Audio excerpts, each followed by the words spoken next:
this way you can come down. Thank you.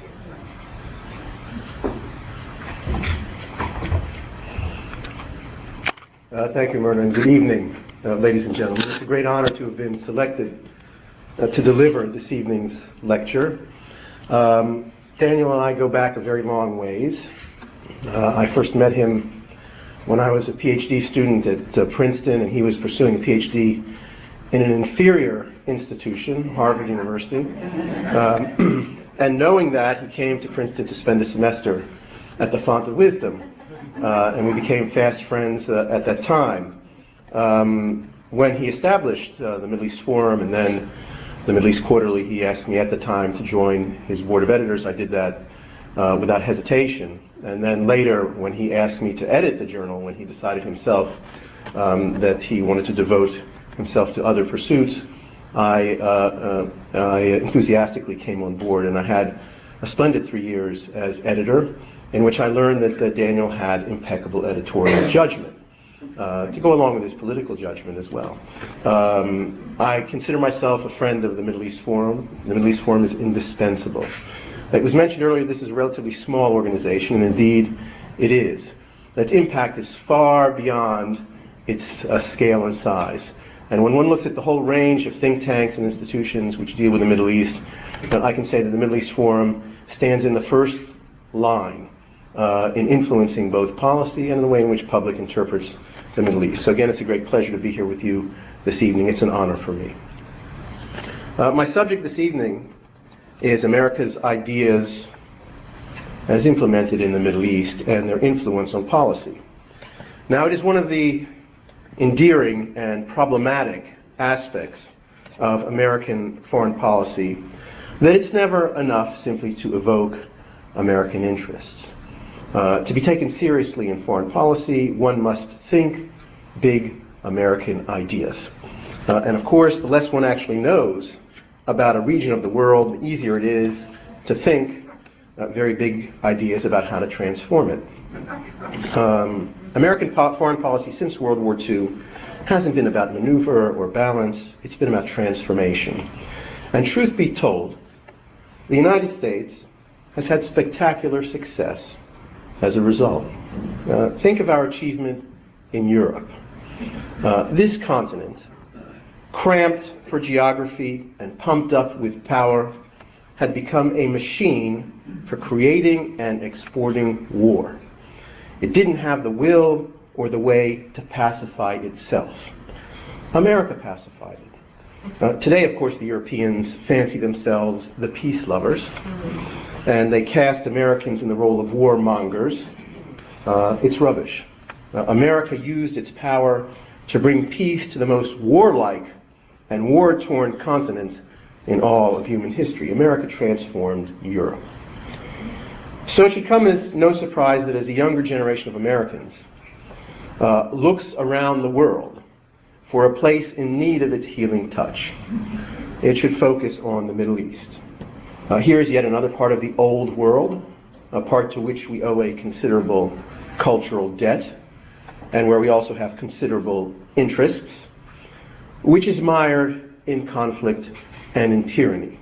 Now, I won't even recite the catalog of strife in the region: Israelis versus Palestinians, Shiites versus Sunnis, Persians versus Arabs, Kurds versus Turks, Christians versus Muslims, nationalists versus Islamists, and these are just the bloody conflicts. If ever a region called out for the intervention of a benevolent United States, the Middle East is it. But how to do it? At least in the case of Europe, Americans had some grasp of the culture, which indeed was its own parent culture. And we enjoyed the steady guidance of our British allies and partners who acted as our man Friday. In the Middle East, the culture is a mystery, and there is no one we can trust to whisper in our ears what will and won't work. The result is the United States has tried out a succession of big transformative ideas in the method of trial and error. Now, were we more attentive to history, we might have simply learned from the trials and errors of our predecessors in the Middle East, the British, the French, the Ottomans. In fact, one could stretch all the way back to the Romans. And they would have all told us the same thing. Rule lightly, unless provoked, delegate power, and don't tamper with local customs. Using these simple rules, these great empires dominated the Middle East for centuries. Our problem, though, is that we don't see ourselves as a great empire. We don't want to rule anybody directly. We just want to transform them thoroughly. And so instead of using methods tried and true, we have tried to find our own way. Now, over the last decade, America has launched 3 big American ideas or grand strategies for transforming the Middle East. And before I discuss each of them in more detail, let me name them: peace, globalization, and democracy. We begin with peace. Earlier I said that Americans rightly take pride in having brought peace to Europe. Now, how did they do it? They identified what they saw as the core or root conflict of the region, and they resolved it. That core conflict was between France and Germany. As Churchill put it in 1946, and I quote, "The first step in the recreation of the European family must be a partnership between France and Germany," end of quote. So the constant feature in the U.S. approach to fixing the Middle East has been to look for the core conflict. And many have thought that they found it in and around Israel. Now, the pursuit of peace could only go so far during the Cold War because Soviet-U.S. rivalry had infiltrated the Arab-Israeli conflict. But in the 1990s, some observers began to argue that the end of the Cold War now made it possible to finally end the Arab-Israeli conflict. The Soviets weren't around anymore to back up their Arab clients, such as the PLO and Syria. Their weakness supposedly left them more amenable to joining the peace process. If peace agreements between Israel and its remaining enemies could be nailed down in a big diplomatic push, the Middle East could become a cooperative zone like the European Union. Again, the Europe as a template. Animosities would wane, the borders would melt. The brand name New Middle East came from the title of a book published by Shimon Peres in 1993. Peres, of course, has always been one of the great champions of the relevance of the European model to the Middle East. And now he wrote, and I quote him, "I have earned the right to dream. So much that I dreamed in the past was dismissed as fantasy, but has now become thriving reality," end of quote. But not every dream comes true. And the failed pursuit of fantasies is not without cost. In reality, it turned out that Syria and the PLO, even without the Soviets behind them, weren't going to be pushed or pulled into a new Middle East. Syria never came in, and the PLO stepped in at Oslo and then out again at Camp David. Yasser Arafat's intifada then turned the new Middle East into an object of ridicule, and the peace process went down with it. Second big idea, globalization. Where diplomacy couldn't do the job, so the globalists said, economic forces would do it. Tom Friedman became the champion of this notion in his 1999 book, The Lexus and the Olive Tree. And there he wrote about the silent invasion going on in the Middle East, the invasion of information and private capital through the new system of globalization.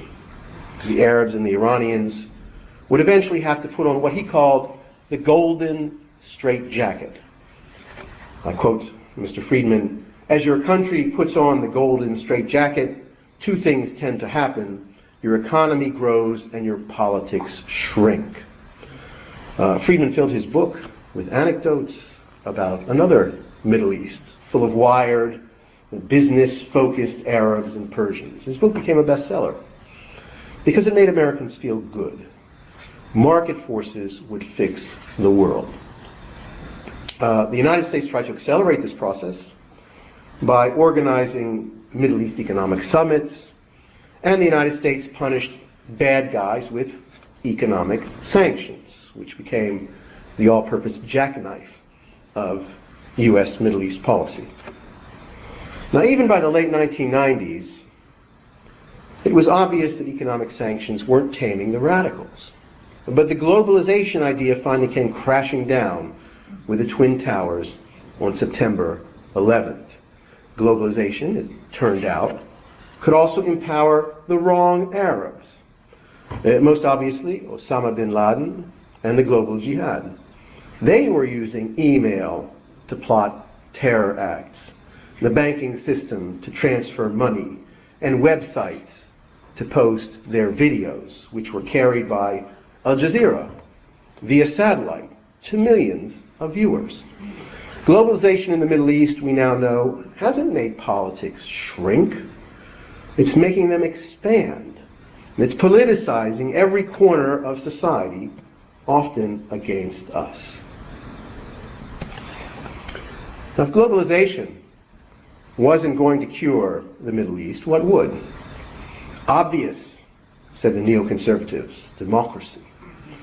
The root cause of the problems in the Middle East, they said, is the absence of democracy and the continued rule of dictators. The way to cure the Middle East was to shake it up by promoting democracy, first by forced regime change in Iraq, and then by encouraging liberals across the Middle East. The president launched what he described as his forward strategy of freedom in the Middle East, and it became known as the Bush Doctrine. Now that big idea has crashed too. It's crashed first as a result of the maelstrom in Iraq, and second, as a result of the election of Hamas in the Palestinian territories, and the fact that free elections everywhere end in victory for Islamist zealots. The forward strategy of freedom is ending in a quest for an exit strategy. Poll after poll now shows the majority of Americans think there's no chance of making Iraq into a model democracy, and that is understating it. And promoting democracy to Arabs is coming to be regarded in this country as the ultimate fool's errand. So the three big ideas for transforming the Middle East, peace, globalization, and democracy, have all been repulsed or hijacked by forces opposed to America's vision. This has left us at one of those rare moments when the playing field is suddenly made level for the competition of new big ideas. It happened after September 11th, and it's happening now. Now, in this environment, everyone gets a hearing. Jimmy Carter published a book on Palestine. Former Senator George McGovern published one on Iraq. Ideas are ricocheting around Washington, some of them old, some of them recycled, some of them brand new. We're seeing the beginning of a battle of ideas. And there are two major competitors. First, there is the big idea that calls itself engagement. Its basic premise is this: the root cause of the pathology of the Middle East is us. The Middle East has its problems, but everything we do just makes them worse. It's a waste of time to try to transform the Middle East. What we really have to do is first transform the United States to get ourselves back over the horizon, as much out of the Arab line of sight as possible. And since Israel is our client and its treatment of the Palestinians is blamed on us, we have to pull Israel back today. To do that, we have to treat a domestic problem. We have to democratize our own policy toward the Middle East. Right now it's being dictated by the Israel lobby, which got us into the Iraq War and which would get us into an Iran war.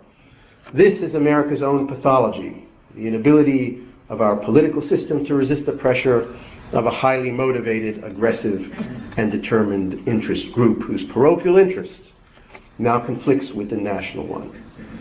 And as we pull back, say, the engagers, we have to admit that our putative Arab friends are too weak to hold the line. The Saudis, the Egyptians, or Jordanians are all weak reeds. The radical forces are stronger. So to manage our withdrawal, we have to talk to the stronger forces, to Iran, Syria, Hezbollah, Hamas.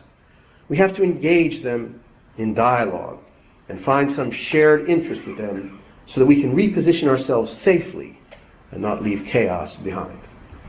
After all, they continue, radicals have interests too. Perhaps if we get out of their line of sight, we might even be positioned to transform them. It's our policies that made them radical in the first place. So if we change those policies, it might make them reasonable. For in every radical resides a potential moderate, and we have the power to bring him out through humility and dialogue. And I hope that even this abbreviated summary of engagement that I've offered, in it you can appreciate its appeal. Why fight a war already longer than World War II when we can send in the pinstripes and get better results? Why battle the radicals when we can de-radicalize them by getting out of their sight? Now, it helps that many advocates of engagement call themselves realists. Now, Americans are nothing if not realistic. And proponents of engagement come from the pinnacles of the foreign policy and academic establishment. Here is the president of the Council on Foreign Relations. There is a chaired Harvard professor. And over there, a former national security advisor. Now, they call themselves realists. But the interesting thing is that engagement, despite its realist pretensions, actually oozes optimism about the Middle East. And in a bizarre twist, its optimism is fixed first and foremost on Syria, Iran, and the Islamists. Engagement rests on the notion that these states and movements don't have big ideas or grand strategies of their own. They have interests. But what really drives them is grievances. If we were only to address these grievances, we could diminish their bad behavior, their pursuit of weapons of mass destruction, their support for terrorism, their anti-American incitement. The assumption, of course, is that these grievances are finite. That is, addressing them would somehow diminish the pool of resentment. Now, I could give you lots of examples of engagement think, but I will confine myself here to one relating to Hamas. U.S. policy towards Hamas has been to isolate it, sanction it, and to give Israel a wide berth to punish it. Now, none of this has moderated Hamas, but it may have diminished its popularity. But here is Richard Haass, president of the Council on Foreign Relations, last year in the journal Foreign Affairs on how engagement would approach the problem. U.S. officials, he said, should, quote, sit down with Hamas officials, much as they have with the leaders of Sinn Féin, end of quote. And once they're all seated together, what should they discuss? Haass thinks that now is the time for the United States to outline a final Israeli-Palestinian settlement, including the creation of a Palestinian state based on the 1967 lines. And then he adds, and I quote him, "The more generous and detailed the plan, the harder it would be for Hamas to reject negotiation and favor confrontation," end of quote. So engagement with Hamas is essentially about appealing to some Hamas sense of fair play, getting it to say yes by being more generous. Here you have, I think, in capsule form, the core optimism that infuses the engagement strategy. The idea that a movement whose leaders have vowed that they will never, ever recognize Israel can somehow be talked out of it by acts of American generosity. The flaw of engagement is the same flaw that wrecked the last decade of U.S. policy. It's yet another case of unfounded, unwarranted, unjustifiable optimism about the Middle East. Just as you couldn't turn Arafat into a man of peace, even with a Nobel Peace Prize ceremony, And just as you couldn't turn Iraqis into democratic citizens, even when their fingers turned purple, you can't change Syria and Hamas and Hezbollah into our partners by sitting down with them. And that's because they have more than interests and more than grievances. They also have big ideas and grand strategies, just like we do. And the essence of their biggest idea is simple. America will never be anything but an enemy of their regimes, their culture, and their religion. So every move they make has the purpose of pushing America back, out, and away. Their big idea is served every time America is humiliated, reviled, and defeated. They aren't interested in helping us to achieve final settlements or our visions of a new Middle East. They're out to defeat us and to replace us. So engagement, which masquerades as realism, is as naive and ahistorical as any big idea America has produced about the Middle East. It envisions a fantasy new Middle East of radicals transformed, working with us over Iraq, proliferation, and resolving the Palestinian issue. And this fantasy, if carried to its conclusion, would simply continue and complete the failures of the past decade. For although proponents of the idea give it the feel-good name of engagement, in the Middle East it looks, feels, and smells like appeasement. It's emboldening our enemies, and it's leaving our allies bewildered. What is the competing big idea? I would call it staying on offense. It would be the notion put forward in the book by Norman Podhoretz that 9/11, in his words, and I quote him, constituted an open declaration of war on the United States, and the war into which it catapulted us was nothing less than another World War. End of quote. He calls it World War IV.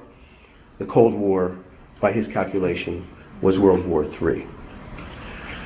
Podhoretz predicts this World War will last 3 to 4 decades, as the Cold War did. If you ask him where we are now in comparison to the Cold War, he'll tell you we're only in about 1952. Only because we've been on the offensive has 9/11 not been repeated. And actually 9/11 has been repeated, just not repeated here. 9/11 was followed by 3/11 in Madrid and 7/7 in London and other attacks. We have, as he has explained, and as you can find, by the way, also in the work of Daniel, an enemy, a determined enemy called radical Islam, or as some call it, Islamofascism. And if we don't defeat this enemy, it will strike us again. Note, by the way, how this idea, as much as the new Middle East, does also rest on an analogy of the Middle East to Europe, especially the use of the term Islamofascism. As I said, it's an American habit on the right and the left to impose the European template on the Middle East. Now, this big idea allows plenty of debate about where the central front of the war lies. Is it Iraq? Or is it Afghanistan? Maybe it's always been Iran. Maybe it's the Muslims who are in the West. Is it in hearts and minds, the war of ideas? Where should we lay the greater emphasis? Where should we deploy the most resources? Where should we pull back? Where should we push forward? And what should be our mix of hard power and soft power? Who are our true allies and who are our real adversaries? How important is the spread of democracy to our winning the war? And people can differ over these questions and still see staying on the offense in the war as the organizing principle of our Middle East policy. But the point is that just as in the Cold War, if we don't stand our ground, our allies won't be able to stand their ground with only our remote support. Our radical Islamist enemies will fill the vacuum, and if we don't strategically control the Persian Gulf region, from the Straits of Hormuz up to the Iraqi-Turkish border, our enemies eventually will control it. If we leave Iraq in chaos, our enemies will control it. If Iran acquires a nuclear capability, this corridor will no longer be within our strategic control. Uncertainty will grow, terrorists will be emboldened, oil prices will skyrocket, our enemies will be enriched, and they'll build and buy still more weapons of mass destruction, and the Pax Americana will be over. So, in this view, only American military power and our perceived willingness to use it onshore can prevent the worst scenarios and timetables for withdrawals and taking military options off the table, constrain us and just embolden our enemies. The idea that we can cajole, entice, persuade, incentivize our allies and even our adversaries into doing our bidding is naive. Of course, ultimately it has to be our aim to return to our traditional posture in the Middle East, offshore, but as the victor, not as the vanquished. And as for the place of the Israeli-Palestinian conflict in this war, believers in staying on the offense think it is a sideshow. Iran's revolution, 3 wars in and around Iraq, the rise of Al-Qaeda, parallel to the Oslo process. Today we understand that the Middle East doesn't have a root conflict, it has many conflicts. Success here doesn't guarantee success there. The same with failure. The so-called peace process shouldn't be overvalued or seen as a panacea, nor should the creation of a Palestinian state be viewed as an end in itself. It's useful only to the extent that it would contribute to winning the war. If it's destined to be another terrorist state, there's no reason to pursue it. Now, this debate between supporters of engagement and believers in staying on offense will loom large in the upcoming U.S. elections. What's interesting, of course, is that both sides of the debate are still driven by big ideas of transformation, turning the Middle East from a threat into a promise.